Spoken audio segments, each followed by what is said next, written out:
All right, we'll call this Committee of Adjustment meeting to order. Just before we get started this evening, I'm going to go over the committee's protocols this evening. This evening we have 4 applications on 2 properties that we'll be hearing. Following the following procedures. Copies of the notices of these applications have been sent to neighboring properties and have been posted on the City Committee of Adjustment website. The first order of business that we're going to go through is I'm going to ask if any members of the committee have any conflicts of interest with any of the applications on the agenda tonight. And I already see Gary's got his hand up. He let us know earlier that he had a conflict. Thank you, Mr. Chair. With respect to the applications 2, 3, and 4 on the agenda tonight, 459 Sugarloaf, I have a conflict of interest as my son and daughter-in-law on Homewood Avenue have received the notice and fall within this notice circulation area. So I will step away and declare my conflict for those 3 items and come back to the meeting afterwards. Okay. And for that, David, we can just put him into the on the shelf on the side. Yes, the shelf. Yeah. Yeah. Okay. And then following that, we'll ask for any withdrawals or deferrals of application. And since we're doing this kind of one-off at a time, what I'll do is as each applicant comes in, the first thing I will ask them once they join the meeting is to confirm they're in the meeting and if they request a withdrawal or deferral of their application. Following that, the committee's secretary treasurer will read out each application on the agenda, including any additional correspondence that has been received from the time of writing the staff report. Members of the committee will then have the opportunity to ask the applicant any questions that they might have, followed by members of the public who have requested to speak to an application. And I will confirm just before we get started whether anyone has done that so far. Following that, following the members having any questions, following that, the applicant will have an opportunity to add any additional closing comments if they desire. The committee will then present a decision in the form of a motion. The motion will be discussed and voted upon. The vote is tied, the motion will be defeated, and a new motion will be made. Notices of decision will only be provided to those persons who leave their names with the Secretary Treasurer and the Planning Department Division.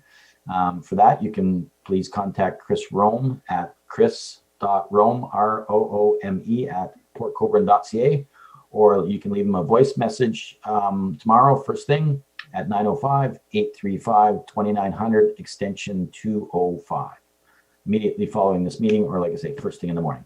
In order to be advised of any possible local planning appeal tribunal hearings, you must request to be sent a copy of the committee's decision. So with that, I will first ask if there's any other conflicts of interest this evening with any of the applications. Not seeing any. And again, I will ask each applicant as they get brought into the meeting if they have any requests to defers or withdrawals their application. So with that, Mr. Secretary, the first application, please. Thank you, Mr. Chair.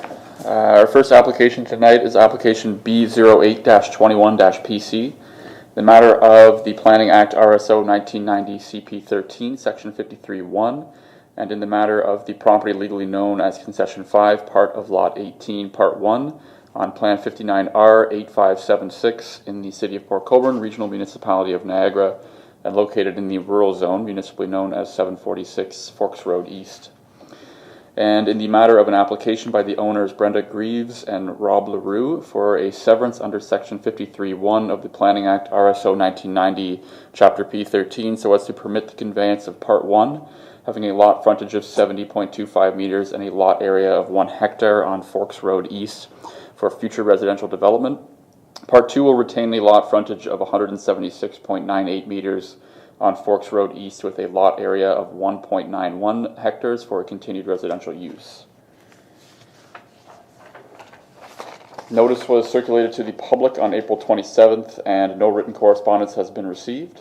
and notice was circulated on April 27th to the required agencies and departments, and the following has been received. From our drainage superintendent, should the severance be approved, a drainage apportionment agreement will be required, and if the parcels do not drain independently of each other, it is recommended that a mutual agreement drain be registered on both parcels. From the regional staff have no objection to the proposed lot creation, provided the city confirms the proposed lot complies with the minimum distance separation. Regional staff are satisfied that the proposed consent is consistent with the provincial policy statement and conforms with the regional official plan and from a provincial and regional perspective. Given the information in the planning staff report, planning staff recommend that application B08-21-PC be granted subject to the following conditions. 1, that a drainage apportionment agreement be completed by the city's drainage superintendent or by an approved engineer at the cost of the applicant. 2, that the owner submit a letter to the city indicating that he or she is aware of the requirements of bylaw 4748-130-05, which requires the collection of parkland dedication at the time of the building permit application based on the value of the property the day before the issuance of the permit, and that he or she will advise any future purchasers of this requirement. 3, that the applicant provides the Secretary Treasurer with the deeds in triplicate for the conveyance of the subject parcel or a registerable legal description of the subject parcel together with a paper copy and electronic copy of the deposited reference plan, if applicable, for the use in the issuance of the certificate of consent. 4, that a final certification fee of $212 be payable to the City of Port Colborne be submitted to the Secretary Treasurer. And for the following reasons, the application conforms to the provincial policy statement, the policies of the regional official plan, City of Port Colborne official plan, and will also comply with the provisions of zoning bylaw 6575/30/18 as amended. And 2, this decision is rendered having regard to the provisions of subsection 5124 of the Planning Act RSO 1990 CP 13. And that concludes the correspondence for this application. Thank you. Can we bring in the applicant this evening?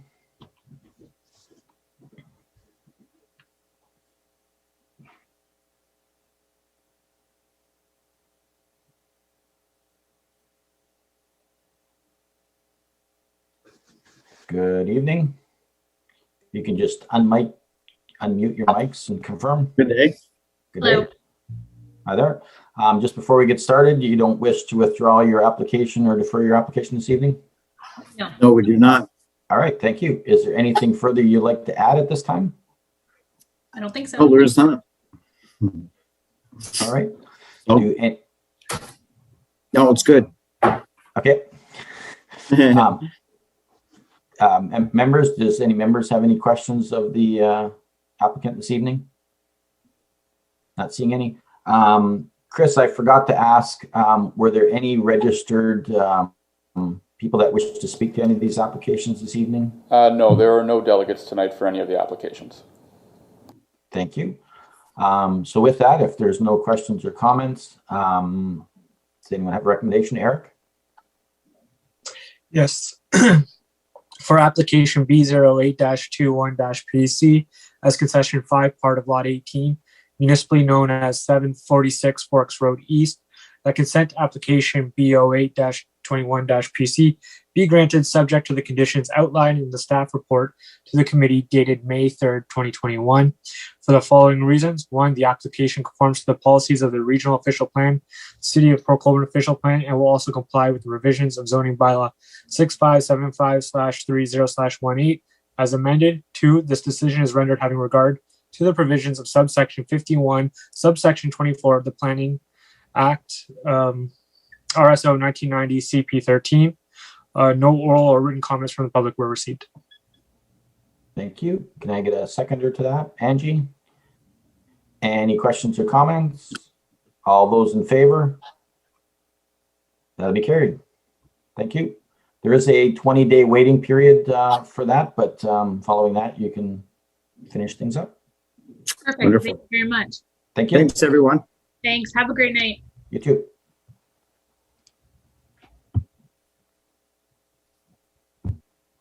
And Mr. Secretary, the next applications, if you want to do them all together, we'll wait for Gary before you start to get put on the shelf. Okay. There you go. So with that, Chris, whenever you're ready, if you want, you can kind of do them all together since they're Yeah. all related. Yeah. Or you can do them separate, however you prefer. Right, so our next applications, which I will read concurrently here, are applications B07-21-PC, application A15-21-PC, and A16-21-PC. In the matter of the Planning Act RSO 1990 CP13, Section 53(1), and in the matter of the property legally known as lots 159 to 163 on Plan 690 in the city of Port Colborne, Regional Municipality of Niagara, and located in the Neighborhood Commercial Zone, municipally known as 459 Sugarloaf Street. In the matter of an application by the agent Brian Miller on behalf of the owner Samir Visram for a severance under Section 53(1) of the Planning Act RSO 1990 Chapter P13 so as to permit the conveyance Part 1 having a lot frontage of 21.99 meters and a lot area of 545 meters squared on Jefferson Avenue for a proposed commercial use. Part 2 will retain a lot frontage of 12.24 meters on Jefferson Avenue with a lot area of 1,495 square meters for a continued commercial use. And in the matter of an application by the agent Brian Miller on behalf of the owner for relief from the provisions of zoning bylaw 6575/30/18 as amended under Section 45 of the Planning Act RSO 1990 CP13 for a proposed commercial use on 459 Sugarloaf, notwithstanding the following. 1, that a minimum lot depth of 30.11 meters be provided, whereas a minimum lot depth of 35 meters is required in the neighborhood commercial zone, and that a minimum lot frontage of 12.24 meters be provided, whereas a minimum lot frontage of 15 meters is required in the neighborhood commercial zone. Notice was circulated to the public on April 27th, and the following has been received. From Karen Munday, she has concerns regarding the future use of the retained lot if the existing commercial use is demolished, if a record of site condition is required for the new lot, and if a site plan agreement will be entered by the applicant for the proposed commercial use. And from Calvin Berger, the creation of Part 1 of the Part 1 lot will create medium to high traffic on Jefferson Avenue, which is designated for low traffic. He also states that the official plan expects any new neighborhood commercial establishment to have frontage on a collector or arterial roadway. Notice was also circulated to the required agencies and departments on April 27th, and nothing has been received. Given the information in the planning staff reports, planning staff recommend that application B07-21-PC be granted subject to the following conditions. 1, that the applicant provides the Secretary Treasurer with the deeds in triplicate for the conveyance of the subject parcel or a registrable legal description of the subject parcel together with a paper copy and electronic copy of the deposited reference plan if applicable for use in the issuance of the certificate of consent. 2, that a final certification fee of $212 payable to the City of Port Colborne be submitted to the Secretary Treasurer. And 3, that the minor variance applications A15 and A16 be granted. For the following reasons: 1, the application conforms to the provincial policy statement, the policies of the regional official plan, City of Port Colborne official plan, and will also comply with the provisions of zoning bylaw 6575/30/18 as amended. And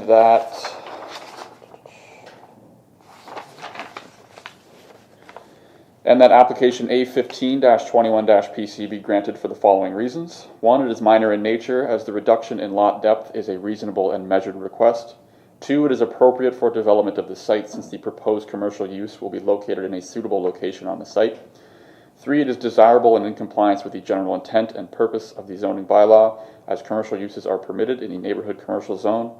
And 4, it is desirable and in compliance with the general intent and purpose of the official plan, as neighborhood commercial uses are permitted in areas within the urban residential designation. And that planning staff recommend application A16-21-PC be granted for the following reasons. 1, it is minor in nature, as the reduction in lot frontage is a reasonable and measured request. 2, it is appropriate for development of the site, as there is no proposed development for Part 2 and the existing use will not be affected. 3, it is desirable and in compliance with the general intent and purpose of the zoning bylaw, as commercial uses are permitted in the neighborhood commercial zone. And 4, it is desirable and in compliance with the general intent and purpose of the official plan, as neighborhood commercial uses are permitted in areas with the urban residential designation. And that concludes the correspondence for these 3 applications. Thank you. Can you bring in the applicant or the agent for the applicant this evening?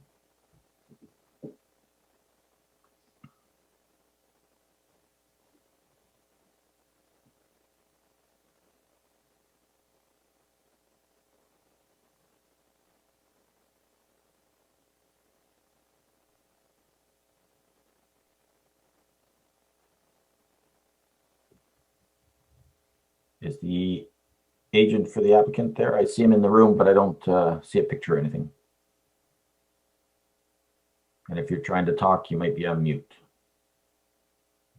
Microphone, just There we go. I think we go. I think we're there. I don't know whether, and there's a video as well.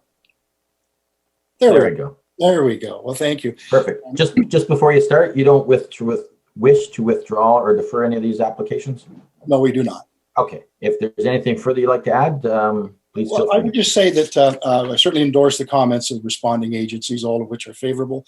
And just point out that it is sort of an interesting site in the sense that the legal frontage has always been under the general provisions of your comprehensive zoning bylaw. The frontage is deemed to be the narrower of the dimensions, so that Jefferson Avenue is actually the frontage for both the subject lands and the retained lands.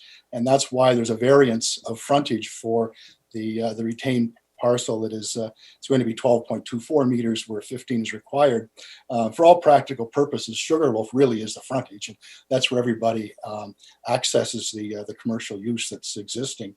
But it's just interesting that because of that anomaly in the bylaw, that the narrower of the 2 dimensions is the frontage, that triggers the necessity for that minor variance.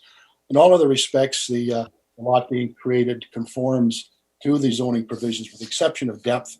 And we did provide an architect's sketch of the proposed building for the site just to demonstrate that it can meet the area requirements and the side yard setbacks for the various requirements on that site to be created.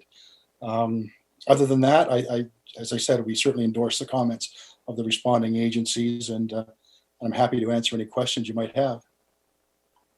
Thank you. Do any of the members have any questions? Eric? Through you, Mr. Chair, to the agent, the applicant.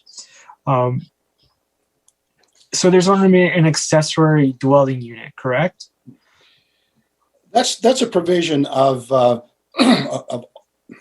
of the sites, of course, in all municipalities, because of the amendment to Section 16 of the Planning Act, where you can have, despite the zoning, you can have an accessory dwelling. The neighborhood commercial zoning in Port Colborne also permits an accessory dwelling, provided it's on the 2nd level. So okay. The proposal was simply it would comply with the bylaw. There really isn't a firm and definite plan for the building on that site, and whether there will be an accessory building or not, I suppose will come along in the future in the site plan negotiation stage of this. But I do believe that that accessory dwelling is permitted within the zoning provisions. Okay, and just in the event that there will be an accessory dwelling unit built, where would the parking be if there is any parking? Yeah, available. Well, that certainly would have to be provided, and that would be part of the site plan negotiation with the city during the permit stage. But if there, we think there is adequate parking on site for both the proposed commercial and the proposed accessory dwelling. Most of Jefferson, that entire area between the front of the building and Jefferson Avenue is designated as available for parking. So it certainly would seem to be adequate. Okay, thank you. And through you, Mr. Chair, to our planner. So I think the answer, it's already been answered, but there will be a site plan agreement at some point in time? Through you, Mr. Chair, to Member Beauregard, yes, all commercial developments are subject to site plan control, so that would be an application required should the committee approve this. Okay, thank you. Angie, do you have any questions? Not any longer, Eric. Just ask them. Thank you. So if I might, so you're planning to put possibly an accessory dwelling on part one? Is that what I'm hearing? Well, the bylaw permits that, but it has to be in the neighborhood commercial zoning. Accessory dwellings are permitted, provided they're on the second floor. And of course, part of the site plan will deal with parking, and the building permit will deal with fire separations, et cetera, between the accessory dwelling and the commercial use, which is going to either be maybe an accountant's office or something of a very non-invasive sort of commercial use. Okay. And then the current dwelling that's on part two in the sketch that we have says it's going to be removed. Well, I think that's an error in the sketch. And I had it corrected by the surveyor, Mr. Chambers, in one of the versions of the plan that I had. But it seemed to indicate to me on the sketch that whole building was to be removed. And that's not the case at all. There isn't any change at all intended for the retained lands or any of the buildings or current uses on the retained lands. So I'm a little embarrassed that is still there, because we took it out of the plans that were filed with the pre-application consultation meeting, and somehow it snuck back in with the ones that went in with the application, and that's my fault. Okay. Fair enough. The other question I have is based on the sketch that we are provided, the new proposed property line would be 0.89 meters on the westerly side, 0.71 meters on the northerly side to the back step, where by the drawing it shows that the property line goes right over the concrete steps that are there.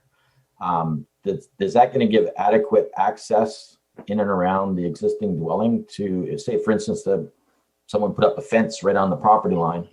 Is there going to be adequate access around that building? I don't know what those accessory doors are used for, but that seems to be very close.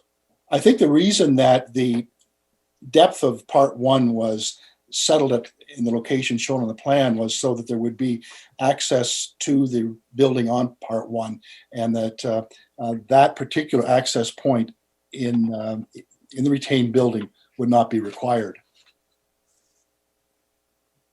So basically those doors that front on that side of the existing dwelling are not going to be used or are not used?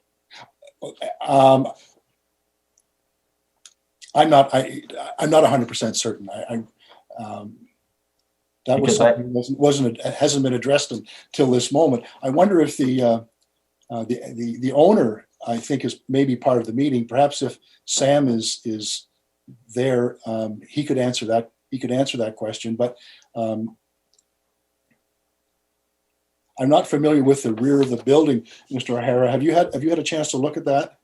Well, I didn't walk right up to the building. I did pull up and I can see in and around the fence. But I did clearly see that there's a door on the west side of the building. In fact, that there might even be two, if I recollect correctly. I'm assuming there's a door on the rear where that concrete pad is. I'm assuming that's a step or a stoop coming off the back door. And I guess my concern, I'm assuming there's no rear yard setback requirements for commercial property. Is that a fair statement, either David or Chris? I believe it. I believe that it is. That's correct. Yeah. Okay. And I'm just concerned, like if. I'm sorry, Mr. Hare. There was sort of a pause there. Now I'm talking over you. Please go ahead. No, like I said, I'm just concerned that if those doors are still used and someone put up a fence, or because there's no setbacks required for commercial use, built the building right up to that property line, then basically you got less than a 1 meter walkway around the exterior of that building. All I can tell you is that the owner has spent a lot of time with his architect in terms of defining the boundaries, etc. And I'm certain they've considered that. But you're right in the sense that if that part one were transferred to at arm's length to a different owner, it certainly might be a limiting factor. to get into that building. I can only assume that the owner has spent some time with his architect, and they will design this in such a way that those doors, if they're now inaccessible, that they will no longer be used. They'll have to make arrangements for alternate access to it, because that certainly would be very difficult to access doors if that is only we're probably 7 looking at meters. Yeah, so it's a couple of feet. Yeah. There really probably isn't enough room there. So they would have to discontinue that particular access point. I guess I really never considered it because the note on there saying that the building was going to be removed. So I said, okay, well, it's not an issue because they're going to reconfigure that and maybe build a new building to use as a convenience store or whatever to support the gas station. But Right.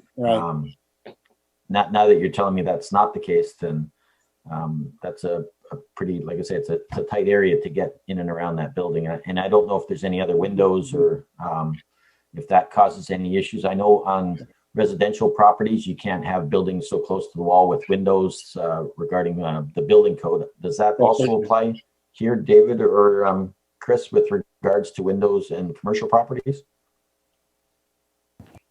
To you, Mr. Chair, I'm not aware of that. I know that you are correct about the residential properties with certain glazing requires different setbacks from neighboring property lines. If I may suggest, the committee could include a condition in any approval that the owner requires a building permit to close up those entrances and create an alternate entrance. That's just a suggestion, but that would be up to the committee to add in as a condition. Yeah, I guess I'm not really willing to go there. If building code permits it and there's enough access, so be it. I certainly don't want to overextend what the building code requires, but I will say that I would hope that the existing dwelling then does comply with building code if there is such a provision going forward. I just noticed on my screen, Mr. O'Hara, that this Brian Miller game, that there's an iPhone XR box here, and I know that the owner, Mr. Vistrom, is joining in to watch the meeting. I'm wondering maybe perhaps he has the answer to that for us. Is there any way to engage that particular or make that connection? Well, that phone is in the meeting, so all he'd have to do is unmute his mic and he can probably speak. Well, hello. There, I think is that Sam? Yes, it's me. Hello, for members of the committee, this is Mr. Vistrom, who is the owner of the property. Sam, have you heard the issue that has been coming up with respect to the doors at the back of the gas station building? But you mean the fence door? On the survey on the map, Mr. O'Hara has pointed out that looks like there's a concrete landing in front of two doors that will be very, very close to the property line that we're creating at the rear of part one. Mm-hmm. And there's only about 2 feet between where a fence could be and those doors. And the question is, are they going to try to continue to use those doors? Or yeah. Can you... Yeah, one of them is a furnace room. Oh, okay. It's a furnace room. That's what it is outside. Is there access to that? Is there enough access to get into it if the owner of part one were to put a fence up? Could you still get into the furnace room? Yes, there's enough room. There is enough room? Yes, sir. Okay. And do those doors swing inward or outward? Outward. So I'm assuming the door has got to be bigger than 24 inches. So that door is going to have to swing out onto the property. So therefore, if there was a fence on the property line, you wouldn't be able to open the door. Okay. Can you access that furnace room from the inside of the building? I can make that happen. Okay. Okay. Yeah. Well, I think we would be content, Mr. Chairman, with a condition. Right now, it's just been temporarily blocked from inside, so we cannot access it to go into the furnace room. But it can happen. The inside board that has been put in can be removed, and we can access from inside the store to go into the furnace room. Okay. So the exterior doors would not be required because you would have access to the furnace room from the inside. Correct. Okay, I think that might answer the question. So if we added a provision to block up those doorways, so that way it doesn't require access around the westerly and the northerly part on the west end of the building, that would be an acceptable addition as a condition. Yes. Okay. That's okay with you, Sam? Yes. Okay, great. That's all. I think that solves the problem. Okay, Angie, I seen you had your hand up. Did you have a question? I do. Thank you, Dan. I just wondered if a lot of this would not be caught under site plan control. I'm sure that this would certainly be fire issues with the building. A certain number of extra exits would be required, and I would imagine one would be required right by a furnace room. Would it not be caught there? Through you, Mr. Chair, to Member Desmarais. The site plan, because the existing gas station isn't being changed in any way, the site plan would only be on the parcel that is being created. So that wouldn't be something that is reviewed through site plan. It may be something that comes up through the building permit process for the future building. That I'm not sure of. That would be something that the building department would have to comment on. But I don't believe there would be anything under that would prevent that or add any restrictions to that. Okay, thank you, Dave. So then we would need to add that condition then. That would make sense. All right, thank you.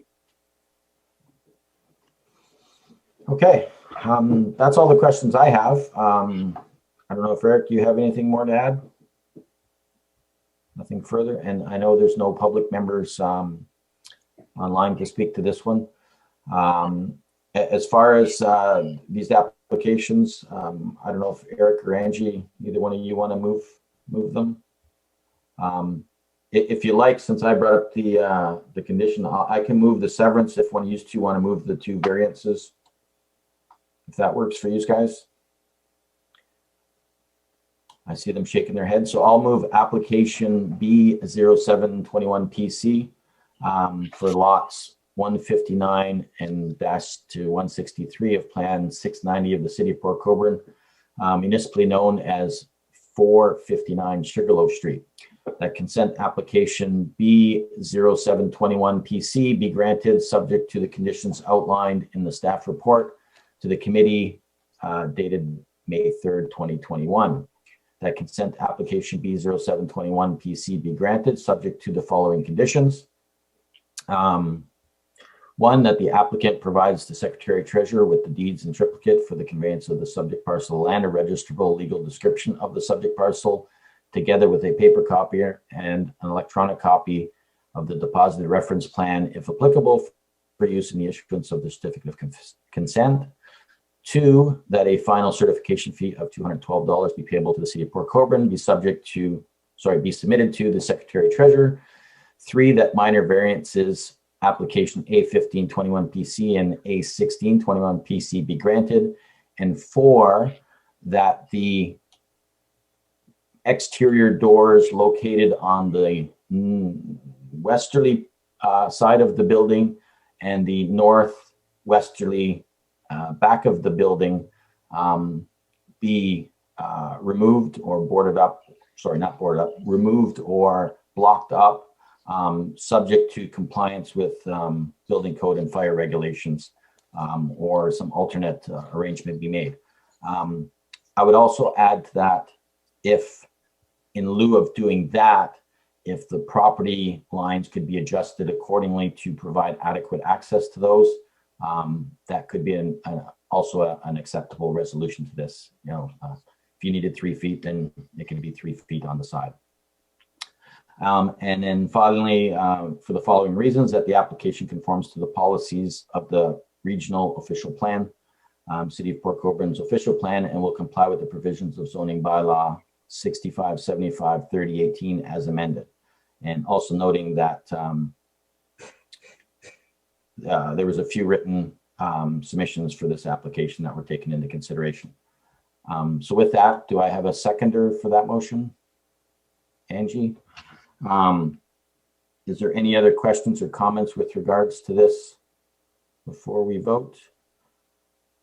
I'm just going to add, Chris and David, my rambling there of the fourth condition made sense. Yeah, I think so. We can work something out too to kind of make it sound a bit smoother as well. Okay. Yeah, I just like if for some reason that the those doors have to remain for fire code. If the property line proposed could be adjusted slightly to accommodate that. So maybe if you needed 1 meter access to open the door and gain access, that might be more suitable than the 2 feet. It would be a slight minor adjustment. So that would be as well suitable. So with that being said, if there's no other questions or comments, all of those in favor? Opposed? That'll be carried. So that's the consent application. Does Angie or Eric want to take on the other two? Angie? Okay, I'm happy to do that. Can I do them? I'll read them separately then? You can lump them together if you want. Okay. Just cover the, All right. the two. I will actually do that. So just bring up the other one so I have them up here in front of me. So for application A1521 PC and A1621 PC,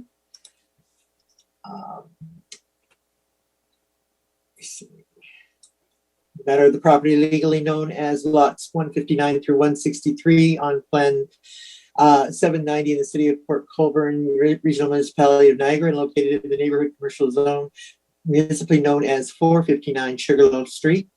That minor variance application A1521 PC and A1621 PC be granted for the following reasons.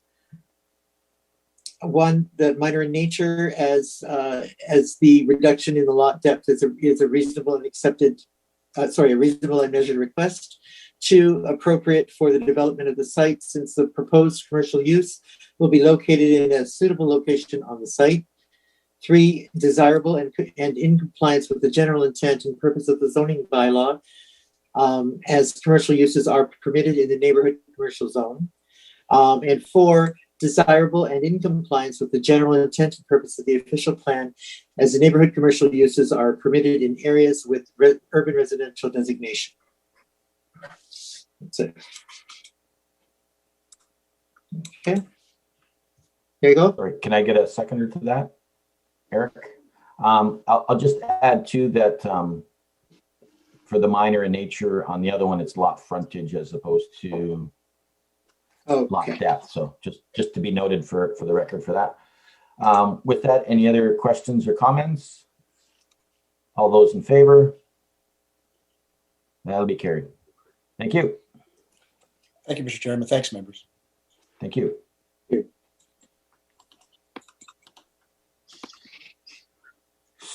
So with that being said, I'm just going to scroll down to the bottom. Is there, oh, sorry, let's bring Gary back in if he's, get him off the shelf. There he is.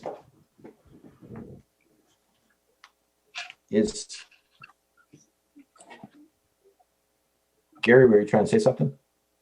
No, I was just going to say the elf on the shelf. No worries. Is there any other business from anyone? Eric? Through you, Mr. Chair. So as you may know, the OCA conference will be coming up sometime in June. I forget the exact dates. Gary has volunteered to go to that and participate. The content of the seminars will be available for 60 days afterwards. So I suggested that I wanted to go, but it makes sense that maybe just one of us go, and then the content can be shared or distributed amongst the committee. So if Gary wants to add on to that, he can go ahead, but I just want to let everyone know. Sounds good. No, that's fine. Glad to do that, Eric. I know you're tied up during the day, Dan is. So I've penciled out that day, and I'll leave it to Chris and Co as to how, once I capture that, how you guys are able to participate after the fact for reference. purposes. Where is the conference this year? I don't even recall seeing the notice come out. It's virtual. It's virtual. Oh. Yeah. I see. That's why I'm going. See, now that you mentioned virtual, maybe I did see it. Anyway, no, that's good. Do they have it in the same setup where there's like things that you can sign up for like different topics to go into like they normally do? Yeah. Cool. Oh, and Dan, Mr. Chair, that's actually a very good point. I had not looked at the agenda yet, but I don't. Maybe Chris can find out. It's regardless of what I sign up for, but perhaps you guys may want to all have a look at that list and choose the appropriate ones that would have interest you. And I'll try and do as many of those as I can. But I'm just wondering whether I don't hit all of them. Eric, I know you were looking into that. Can members then, I'm thinking, access them all, or just the ones I've participated in? It was my understanding that with your registration, you're going to get access to them all. Sure. No, I know. So Okay. you would have that no matter what. No matter what. Okay. Yeah, you'll I believe participate in so. some, but you'll have access to the others as well. Okay. Yeah, that's the nice part about being virtual. They can record them Yeah. all and then you have them, which is really good. It is. I'm going to be doing the FCM the same way. So, Yeah, you're going, right? Sorry to take up the time. So far as I know. I think I'm going to go. I know. I think the mayor is going to go. We've often gone and found it productive. So Yeah. it would be a lot easier and it cheaper without the hotels or Yeah. travel. Yep.